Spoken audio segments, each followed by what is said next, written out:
Welcome back to the world of Stranger Things, just in time for a quick update where we finally get our first look at most of the main characters' new looks in Season 5. As most of you know, we're heading back to the Season 1 roots with the OG main cast together in Hawkins one last time. And since all the kids don't look 16 years old anymore, mainly because they're 20 and getting married, the Duffer Brothers have announced that there will be a big time jump at the beginning of Season 5. So when it starts, they should all look like how we saw them at the end of Season 4, and then when it jumps 1 to 2 years, they will all look really different. Less like adults who are trying to look like little kids and more just embracing being young adults. While this jump is basically mandatory at this point because of the huge age gaps, I'm so curious to see how they're going to deal with this. We left off on the biggest threat we've been fighting for 4 seasons now to have basically won and opened up a literal hole to hell in the middle of the town of Hawkins. What on earth does everyone in Hawkins think is happening? There's no way they just think this is a sinkhole or something and leave it at that. The fire at the mall in Season 3 got twisted into demons and dark magic because of the scare that was going on in that time. And we saw in Season 4 that they were just as scared, if not more. How on earth are they going to just skip over the next 2 years after something this big happens? What does the rest of the world and the United States think about this giant hole? Have no demogorgons or demobats come through the rift? Does Will still have his awful haircut and tingles on his neck all day every day? They have so many questions to answer with this final season. Good luck to the Duffer Brothers and the rest of the Stranger Things writers. We believe in you.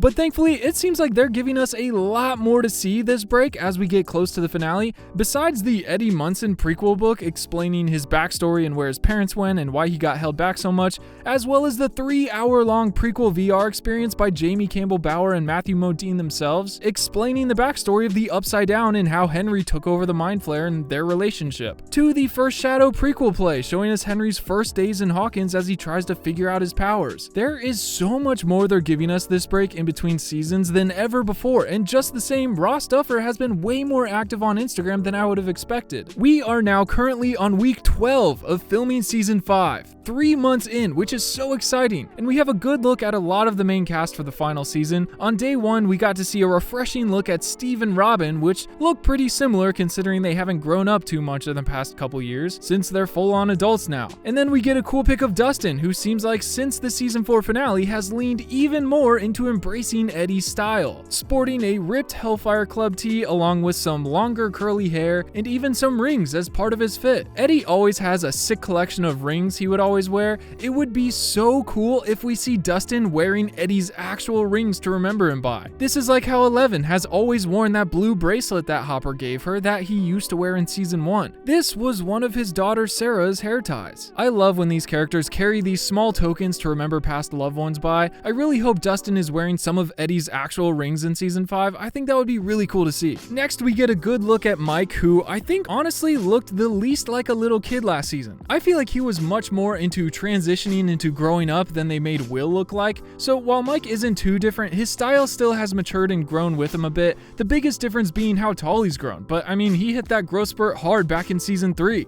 Now at the same time, they kind of introduced us to Eleven while still being very secretive with her hair especially. I know that last we saw her, she had the short hair at the end of Season 4, but in these pictures, they're literally covering up her head to keep it from spoiling too much. But I mean, if you zoom in, you can kind of see some little hair wispies poking out from behind her ear, meaning she's been growing her hair out to be a normal long hair length over the last 2 years during the time jump. It's kind of comical how secretive they are with her, even her costume too, on set, wrapping her in a full parka head to toe until they're actually filming scenes. I know it's cold in Georgia, but still, the overkill is pretty funny. We also have our first look at Nancy this season, who, just like Steve and Robin, hasn't changed too much, but she still looks amazing. I love the 80s hair and the sweater layered with the jean jacket. I really hope she has some more action scenes this season. We also got a first look at Vicky in the hospital, which is pretty neat. I think she's going to be the biggest addition to the cast this season who isn't already part of the OG group. I'm not sure how important of a role she'll play in the finale, but I'm expecting them to flesh out Robin's endeavors to try to get a little closer to her. Well, I guess by the time we time jump, they might have been dating for 2 years. I wouldn't love that. I think the most fun part of watching is when they first start talking, when we see Robin being nervous and unsure, and Steve is there as her wingman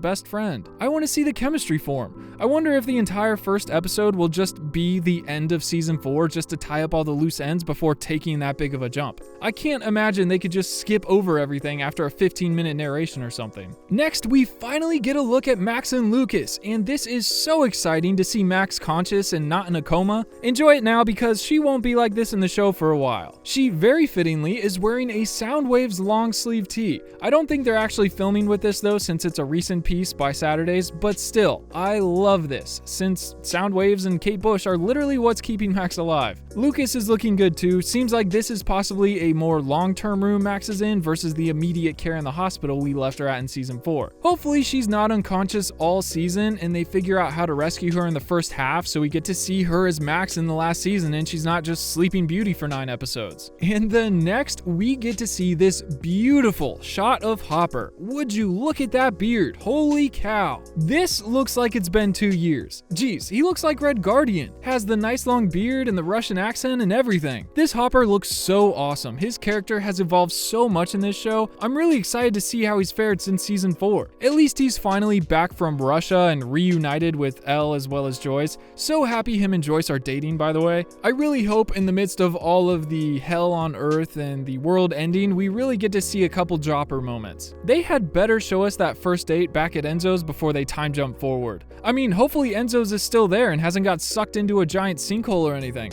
I kind of wish they spent more screen time and built up the Hopper Elle reunion in season 4 better. It was such a heartbreaking, emotional moment at the end of season 3, hearing Elle read the letter Hop finally sat down and wrote to her, only for the crowd to go mild when he returned from a Russian gulag a full year later. Either way, I'm glad he's back in Hawkins. I wonder if he's going to be returning to Hawkins police chief again. I would kind of think he would, but it's been a full year. They can't just fire the current chief, right? Now next we have the person the whole internet is excited over, the one and only Will the Wise. And would you look at that beautiful haircut upgrade? This is incredible for Will. He might finally have a chance to not be bullied now. It only took 8 years, but his hair finally looks good. I guess Joyce ditched the bowl and somehow got the money to take him to an actual barber, or maybe she tripped and just accidentally gave him this cut. Considering for the last 4 years he has had the exact same haircut, Joyce just takes a bowl from the kitchen and that's what our kid's hair is going to look like. This new cut looks so good on Will. Seeing his weird childish look on his adult body in season 4 to this is a huge upgrade. Not only the hair, but his style has improved a lot too.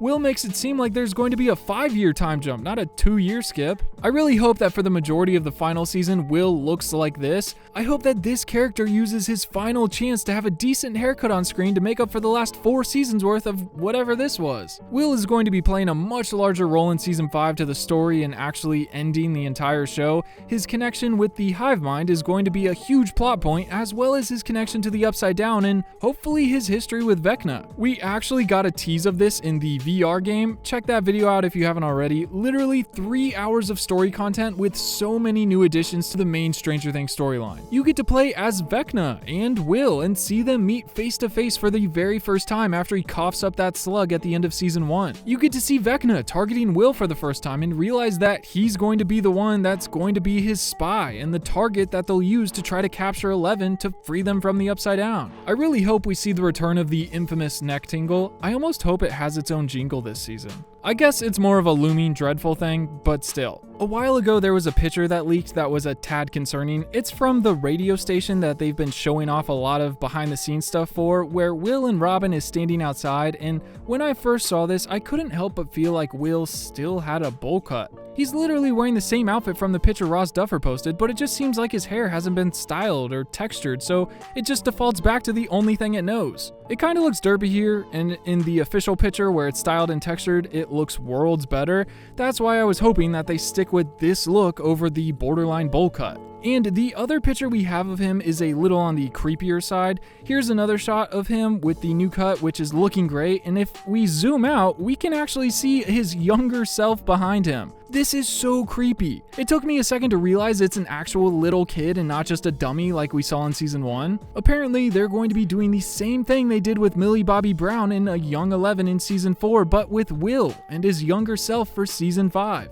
Last season, we saw them use a young actress to physically be the body of young 11 in the flashbacks just because it's gotten to the point where Millie can't go back and do the flashback scenes herself now, so they had a young 11 on set that Millie Bobby Brown directed and taught how to be 11. and then they face swapped it with a younger CG Millie face. It was pretty impressive for the most part. There was a couple times where it looked a little janky, like they had Millie do face capture herself and they just mapped it to a child's face, but since they're different sizes and proportions, it didn't translate completely naturally. It had a little bit of a Polar Express vibe, kind of when Tom Hanks was doing the acting for the children and the proportion difference caused a little bit of an uncanny valley effect. But I mean, for the most part, face swapping is only recently becoming mainstream where studios aren't so afraid to tackle it. You can see how refined they got Luke Skywalker's face to be in Book of Boba Fett, and it looks amazing, but still, it's been a journey for so many years to get to this point, and I wouldn't be surprised if, when they do this, young Will in Season 5 will look even better. If we look closely, we can see that young Will has those tracking dots on his face so they can map the CG face to the young actor. My biggest question with this picture, okay, besides the hair, because honestly, current day Will's hair looks actually good in this picture too, I hope they really use this over the bowl cut. I mean, it could be a pre and post time jump thing, but they're both at the radio station and in the same outfit, so I think they just hadn't styled his hair here yet. But the biggest question with this picture is, are they going to be showing current day Will on screen at the same time as showing Season 1 Will? Is he going to be in the void or mind space encountering this memory of himself trapped in the Upside Down, or is he just on set showing young Will how to be a young Will? This is what Millie did last season. She was on set constantly with young Eleven, but for the most part they didn't really meet. When they were first establishing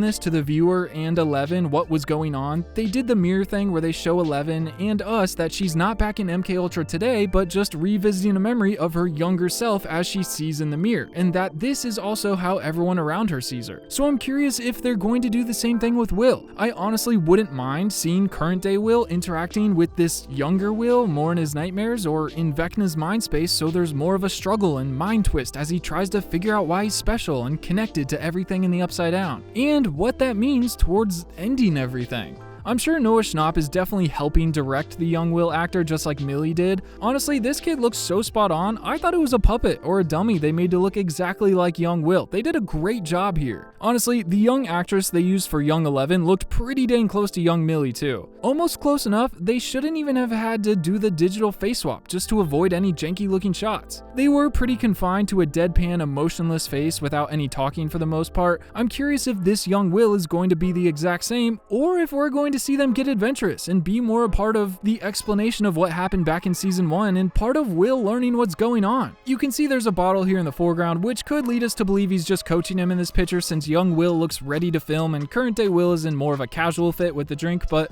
who knows. Also, I don't know how many of you remember that the Duffer Brothers, along with everybody else, completely forgot about Will's birthday. The whole point of this Instagram post was Ross Duffer saying happy birthday to Will on March 22nd, which they established was his birthday back in Season 2 with this scene. Do you know what March 22nd is? It's your birthday.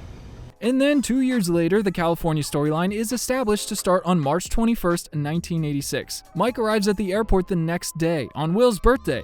Will was all giddy to see Mike, painted him a poster and everything. And then he was swerved. Not a single person said anything. It's okay, maybe they're all planning a surprise birthday party at the roller rink. Nope, swerved again. Even Jonathan, his brother, forgot. The only reason I don't believe this is because Joyce would have never forgotten. I know she's dealing with Hopper and the Russia storyline, but I feel like Joyce out of everyone would have said something. You can actually see in the VHS tape at the roller rink, which has the date of Will's birthday on it, confirming it actually was his birthday. Which almost makes all this even more sad. Seeing him be all excited to see Mike earlier, just wanting him to wish him a happy birthday, and then later when he's third wheeling at the roller rink behind Mike and Elle, it just makes it so sad. Nothing from anyone. It's a wonder the guy broke down in tears later. It's like ever since he came back from the dead in Season 1, everyone just stopped caring about him. Kinda sucks to be honest. That's another reason why I think this last season is really going to pull on the heartstrings. I'm telling you, someone is going to sacrifice themselves to save the group. Maybe it'll be Mike, maybe it'll be Eleven, maybe Will the Wise. Tell me in the comments whose sacrifice would be the most sad to see. But yeah, so what's the deal? Are we sticking with March 22nd as Will's birthday or what? Everyone say happy birthday to Will in the comments and go watch this video next. If you like Stranger Things, you'll enjoy it. Peace.